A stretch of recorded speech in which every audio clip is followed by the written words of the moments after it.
You have been helping with Oz Authors Online, and that's how we've Zoom met. And so what is it that you've done to help Oz Authors Online? So at the start, I just saw a mock-up that Wei had posted, and she had an idea. And I thought, I'd like to help out in some way. And an interface or something nice looking was the first way that I thought I could help. So I just put my hand up and said, happy to make something if you want it. And she was just taking help from people that were interested. So I did that part. And then she was because she has a tech background. She wanted to build the site. She wanted to build the site herself. And so she had big plans for that. But I think it got a little bit complex at that stage. So we built something together that was sort of quick and ready, something that we could get up quickly. And so we just built a couple of pages for that. So you could watch one event, and then just the homepage, which is just a listing of all the events. Yep. And the color we put that together pretty quick. You did. You got it up so fast, because I saw the mock-up and how she was saying how she really wanted to build it. That's when I met, when we started as well. And I was like, okay, I don't know what I can offer, because my track record being so good with websites, I said I would stay well away from all of that. It's all right. Everyone's going right now. But yeah, even things down to making sure the color scheme wouldn't clash with books. Because when we put people up, it never occurred to me that you'd have to kind of make sure you're not, because you can accidentally make one thing look really good and one thing look really off, kind of color-wise. Right. That's why we get professionals. Well, I think the book covers really speak for themselves. They are the content. They are the focal point. So we just create something that is easy to use, that sort of sits as a nice platform or background for that content. Everything's kind of worked really smoothly. Yeah. Apart from user error, like where we've put the wrong thing or something. Yeah, I think the thing now that we're currently looking at is how to distinguish between past events and upcoming events. Yeah, because we've got quite a nice collection now of events that have been run. Did you always work from home, or is that recent with your change to doing mostly? You do mostly author websites now. Yeah. I do all author websites now. Yeah. So I have a small office studio just around the corner from home. This is it here. I can't get any work done at home, as you know, with children. It's not really. People say they like to work from home, but then when they actually try it, it's a lot more difficult than they think. So I have this space here. So we keep it separate. Have to keep it separate. Yeah, my husband works in the built-in garage that has no door to the house. Like you have to go outside the house and around, which sounds similar. And it does function as the Lego room as well. But on the whole, he has his own space to, because he just couldn't, with his work being the paid work, it's important, that it's kept separately. Yeah. It's also difficult to have clients around to your home. It's not really feasible. So I have this separate space. We can work with clients when they come in. So people actually come in person? Yeah. Sounds really stupid. Sorry. So a lot of clients are, interstate, they don't come in. We video chat, Skype or email. But people that are in Victoria, they come in. Some prefer to do it that way. So what is your role with the websites? So my role is mainly with the design, the making sure I see the project through with all the clients, all the authors. So I create a design first, create a collection of designs, put them up for sale, and then talk to people when they have some certain requirements or they like a design, and I see the project through with my team. I used to create all the sites myself, but now with the volume and complexity, I need some extra help. It's the Co in Jin and Co. I like it. What designs have been the most popular? Color, style? Does it depend on who they write for? So all of our designs are one of a kind. So when we create them, it's one. And so when it's purchased by an author, it's theirs, and it's theirs only. So we don't have a really kind of most popular design. It's when we create one, it's one of a kind. We know our WordPress ones because you kind of get to know them a little better, and then you can sort of tell the template style that I use. I'm not like judging templates or anything here, but no, templates are very useful to get you going quickly. If you want to test something, if you just want to dip your toes, if you want to practice, often recommend using a WordPress standard template just to get going. And so if you get a design of your business, is that something where you make the purchase and then it functions, or do you keep maintaining that? Is it an ongoing relationship? Yeah, authors have the choice. They can manage it themselves. So we build it each design as a custom WordPress theme. So authors that can add books, add pages, post to a blog in the same way as they use WordPress. It's just wrapped up it's a more tailored theme for them. It's based on the author's brand, book, content, message, anything that they want to say and do. That's the benefit of a custom design. And if they don't have a brand, do you work with them on that? Like, is that an extra add-on they can get? Often the brand, if let's say it's a debut author, a lot of their branding will be based around the book cover. So that's, the book cover of first book, that's them for the first part initially. And then, you add books and you look for common themes that run through the covers and the books to create a sense of identity for that person. It's a lot easier with children's books because they're sort of more visual, more graphic. Yep. So the brand can come out of that. I think that's one way to be distinct. Use the graphics from your cover. Use your graphics from the covers to create your brand. I don't think you need to worry too much about logo and stuff like that. Especially on the web. Kind of have a name, really, which is one of the problems I've found so far. Is a lot of the templates want you to have a business where you sell something and you're with a logo and all of that. And so when you're looking at the template, you're like, well, what do I put there? I don't get what I put there, but I overthought it all, I expect. What are the most common mistakes? I can tell you the mistakes I made, but what are the most common mistakes you've found authors before they get to you? Because unless some people start straight, I'm never doing this myself, I'd like help from WordGo, but other people like me will have made a whole, couple of years of mistakes wonderfully and with much joy before they get to you. What are the things that you've found that they're coming to you with? A lot of people say that they had a go at trying to do it themselves, and they just threw their hands up in the air and this is too hard and it's taking up too much of my time. That's a very common one.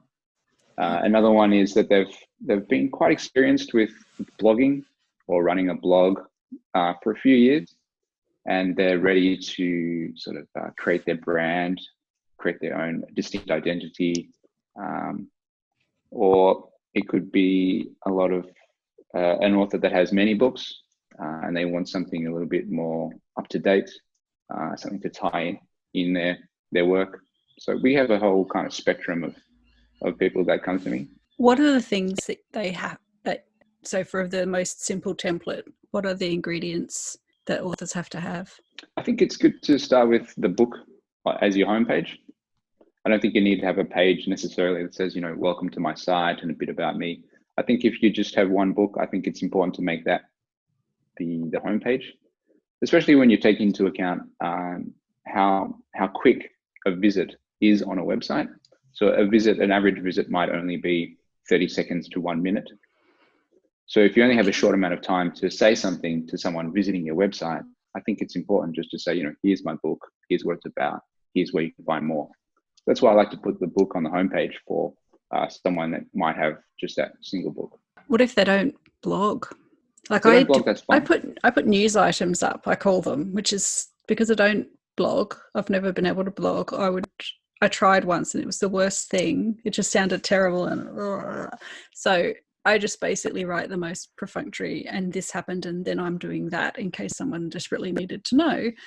but I kind of put them up as news. It'll always say which ones should be sticky or not, or I don't know. And then I've got too many things that are sticky to the point where it doesn't really make much sense chronologically, that kind of thing. Yeah. So some pages I've noticed, they scroll down and they just continue on forever, and others are much more sort of sideways. So which one do you find works the easiest for people navigating them? So I think if it scrolls forever, you might call it lazy load or infinite scroll. And then if you have pagination, which is, page 1, page 2, page 3, next, that's sort of sideways that you're talking about. I prefer to do it that way. I'm kind of a little bit old school. I don't like to have too many effects or to have any tricks in the interface. I just like it to be straightforward, predictable. So, here's page 1, here's page 2. With infinite scroll, you kind of scroll, and you don't know what to expect. You never get to the bottom. I think it can feel a little bit out of control, the website.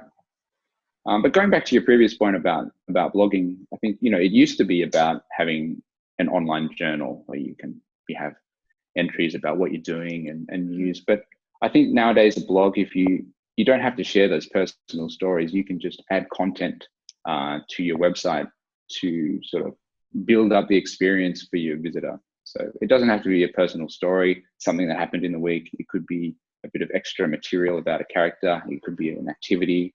It could be some teaching notes. It could be some marketing experience that you've had. So it doesn't have to be a sort of a journal entry. It just needs to be consistent content around your book or about your activities. Yeah, because I'm aware that if it's young adults accessing it, my daily life as a mum of 3 people, like 3 children, is kind of, I don't know, if I was a young adult, I wouldn't probably want to know that about me.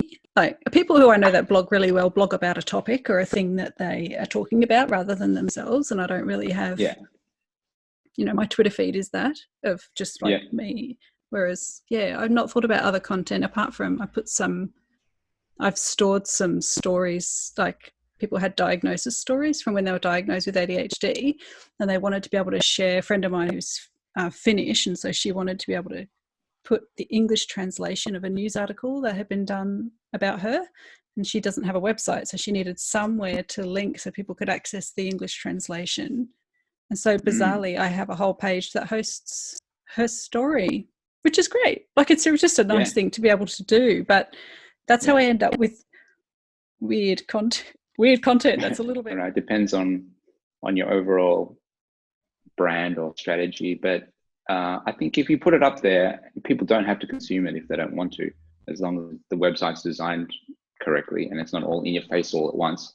Then I think it doesn't hurt to put extra content up there. It doesn't have to be written as well. For example, if you're for YA authors, they might have a playlist, a Spotify playlist of music that maybe inspired them or maybe a character listens to. So that can be extra content that people can are we allowed engage to do with that on your then? website. Like no one goes and does a copyright thing or like legally, no, it's a specific okay? feature from it's a specific feature from Spotify, which is one example of music streaming.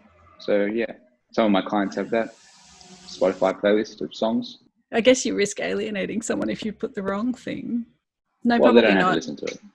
Exactly. See, I love your attitude. I overthink everything, and then you're just like, they don't have to click it. Yeah. Do any of the sites play music when you turn them on? Do it when you like go to them, or is that a really big no-no? I've never done that. It just occurred to me. I think it's generally a no-no. I don't like to use a lot of sound or sound effects in the website itself. Default off, I think, is the better way. It's not as intrusive. A friend of mine asked, who knew I was going to be speaking to you, she was saying about the technical issues that people have had. Have you seen any massive blunders? Like someone... Blunders? Do you know what I've done? I'll tell you mine while you think about it. I put an email, and I'd made an email address via the domain. I wrote the email address. I didn't have a form. I got, like, not only did I get so much junk, like just random junk, but then I started getting those like really horrible, we're going to tell everyone what you've been watching online emails. And luckily it was a pseudonym that I abandoned, and I could ditch the whole email address because I didn't know how else I was going to get out of this horrible situation. I don't get it. But I've gone to the point of I will just filter this and delete it rather than actually try and solve the problem, because they try and sell you so much. It's really confusing. So they try and sell you need this protection and that protection, and you'll need all these things. And so then I get a bit, whoa, I don't know which ones I really need, so I get none. So they do try to push you a lot. Do you help your authors with that kind of thing, or do they not need that sort of protection when they use your templates? So for WordPress in particular, we like to use a plugin called Akismet, which is made by WordPress. It's the same spam filter that they use. You can install it on your own site. So that's probably one of the best for WordPress. Security is a big issue. It's probably the biggest issue that authors face. So, or just anyone running a website. Because WordPress is so popular, it powers maybe a third of the whole web. It makes it a big target for hackers and just people just trying to get things out of people, like the phishing scams. So it makes WordPress a big target, but Akismet definitely helps. Knowing how to restore a website is also important, and so that's something that we take care of, for example. So I haven't seen many blunders in terms of publishing the wrong thing, but definitely having your site hacked is not fun, because it can automatically redirect the person to another website, dubious websites, illegal websites, things that aren't suitable for children, for example. I've seen that happen. Or they could just inject their own blog posts. That's another common one. So you'll find other people's. Yeah, just spam articles just start showing up in your blog. Another example. So they don't try to take over your whole site. They just hijack it and just stick their own content in there, which link back to their website. That's the purpose of hijacking your website, for the backlink. So that's people doing that on purpose, not just a random computer bot thing. Oh no, they're random computer bot things. Yeah. Okay. Well, there are people that set up random computer bots. Yeah, true. I get a lot of fake, like, we love your content, let's be friends. Be really careful that it's not someone who's actually messaged me, that I don't just delete it all. Like, I've had one from a blogger who'd messaged me and it got filtered out and deleted, and I was like, oh crap, I've actually lost a genuine message, but I've hardly had that any. happens all the time. Yeah. It does. Okay. It's a real big problem, because they get more sophisticated. They just become more sophisticated day by day. You know, they don't just stop when the latest spam filter takes care of this. They just keep going. They're just trying to get through. So it's really difficult to deal with. But if you have a service that has a strong spam filter, I recommend Gmail, for example. They have very good spam filters. Then that can take care of most of it. But if it's not fun. Spam's not fun. No. And if you give people your Gmail address, like, you just write it on the website, because I was told that's why I got those horrible emails, was that they search for email addresses on websites, and that's why you have to use a form, because it hides your email address. That it's right. But then, because it's gone via the form, they have a different thing that they can do with these endless letters. Yeah. I think you're going to get the spam either way. So if you get it through the form, I think you're still going to get the spam. I think it used to be the best practice to hide the email address, not printed in plain, but now it's fine. I think if you have, a good spam filter, something that comes with Gmail, for example, I think it's fine to put the email address there. I'll often do that. Just put the email right there, and then let the spam filter take care of what's genuine and what's not. Rather than a form. Or both. Okay, sorry. Now I'm trying to figure out what to do. So a lot of authors actually sell their books on their websites. And that's another whole type of page, obviously, that has a financial element. And is that a safe practice, or is that full of this same sort of fraudness as spam? I think spam's definitely a problem. I haven't seen any major issues around selling books or authors selling their own books often, most of the time, authors will link to a publisher or their favorite bookseller. That's the most common with the buy link. Second to that, you could create your own affiliate link. So, for example, some online bookstores have affiliate programs where if you click a link and that person goes to the bookseller and it makes a sale, then you get the commission from the sale. Booktopia do that, for example. So we set up affiliate programs for Booktopia. I was going to say, I think that's when you really get into, you need someone to do your website for you land. Like, yeah, in my mind, because you get step. Yeah, credit cardy and sounds kind of right. So you don't need to. Yeah, you don't take credit card. You don't take anyone's credit card for that. Goes to you create an affiliate account. Yeah, you let them take care of that. That's the sort of the middle step.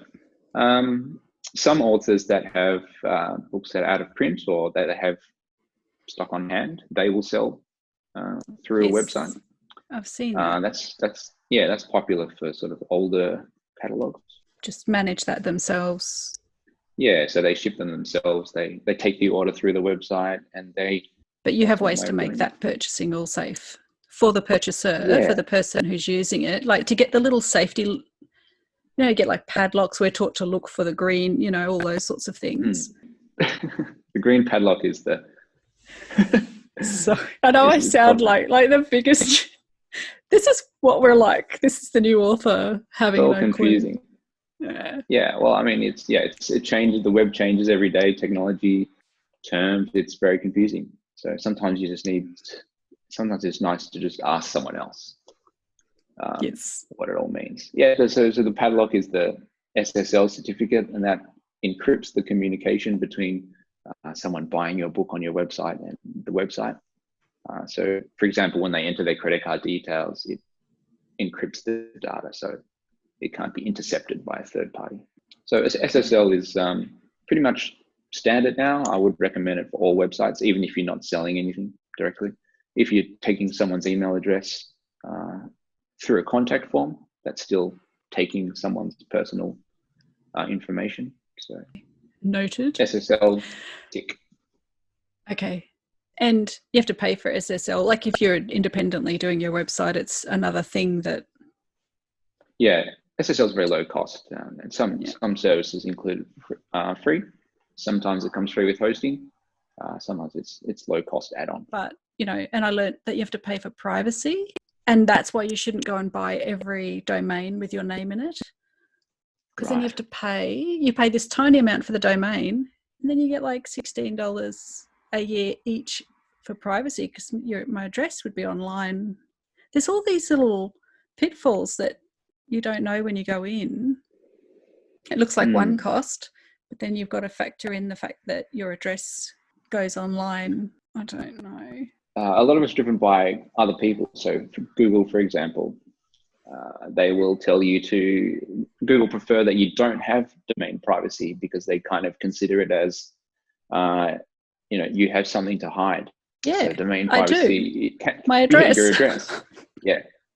Someone knows it. Like, it's safe in that it's stored by, if police needed it, for example, it is there, which I get, and I know, and I agree that should happen, that someone stores my information in case anything went wrong. I'm obviously not going to do that kind of thing, but I get why addresses have to be connected, but I don't want it on the internet because of Google, that people can look at my house on Google Street View and post you things.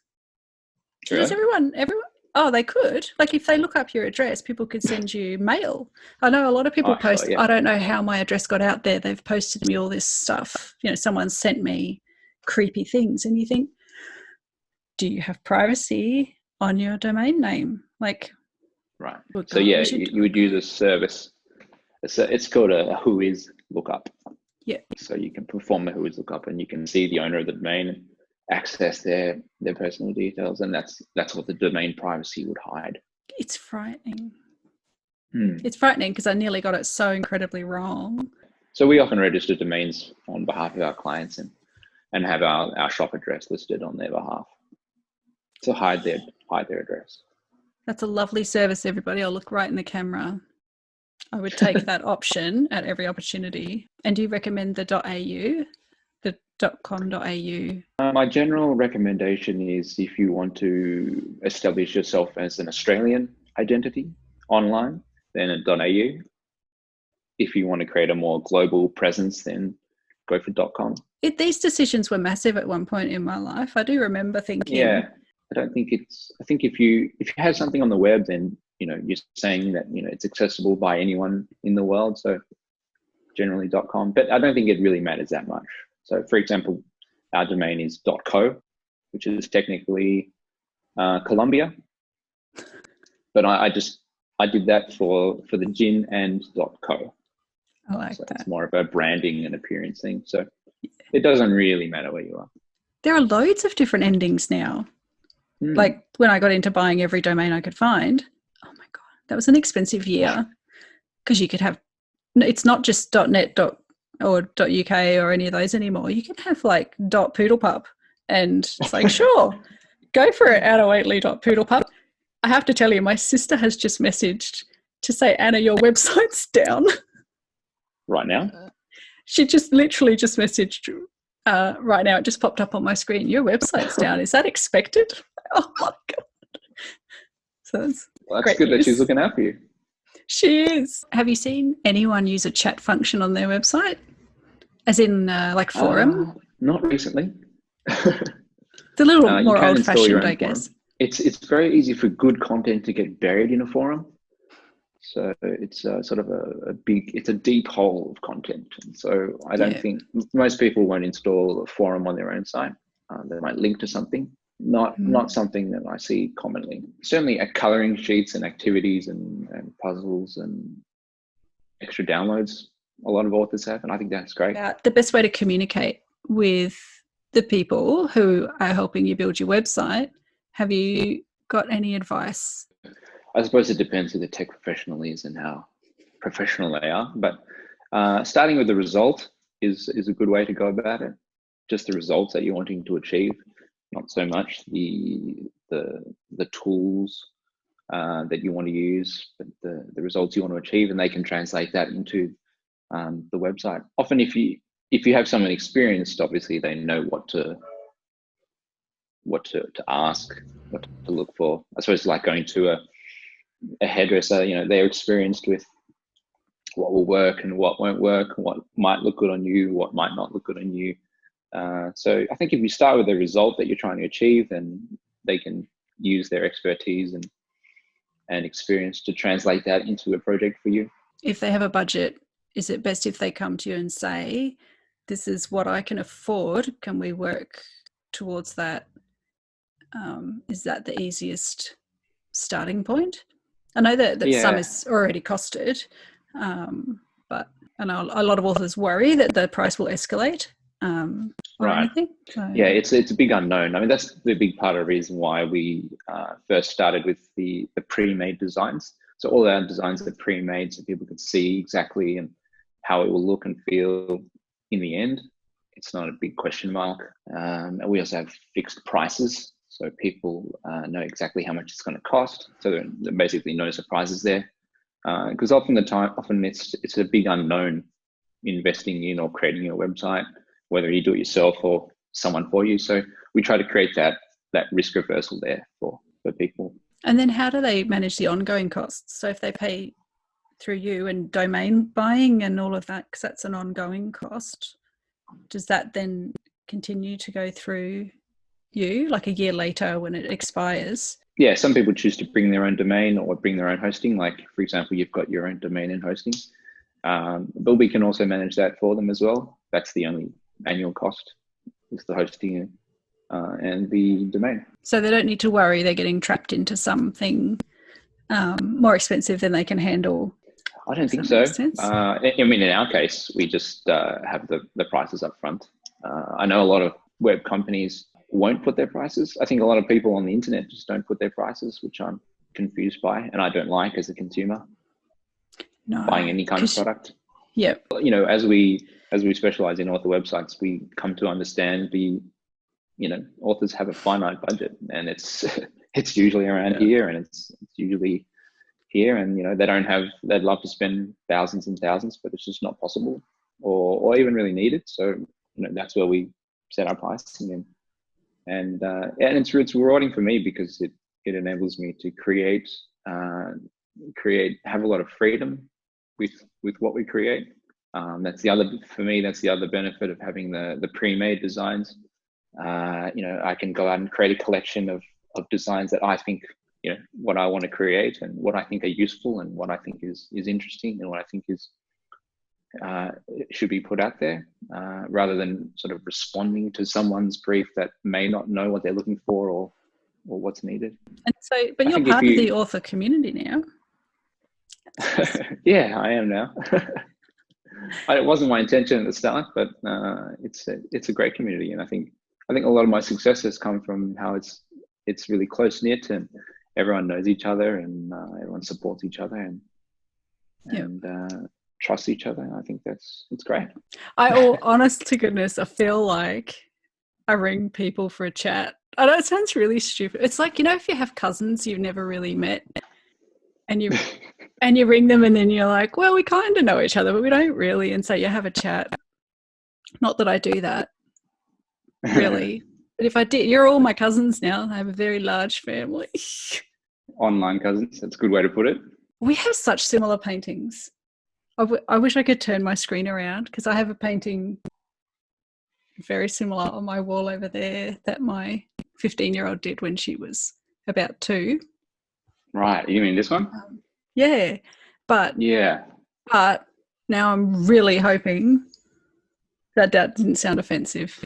So I'm really sorry if it did. No. My daughter was 2, about 2, maybe 3 when she did that. Thank God, because it was like $1 million artwork. No. It's very lovely. That was when she was discovering abstract, or more so that I asked her to create an abstract because I have a lot of her artwork around. Thank you so much for coming on. I nearly said on ozauthors.online, on OzChat. I'm sure if people have more questions, maybe they can leave them either under here on YouTube or over on Twitter. Yeah, I can answer them here or on Twitter or on my website. Anyway. Bye. See ya.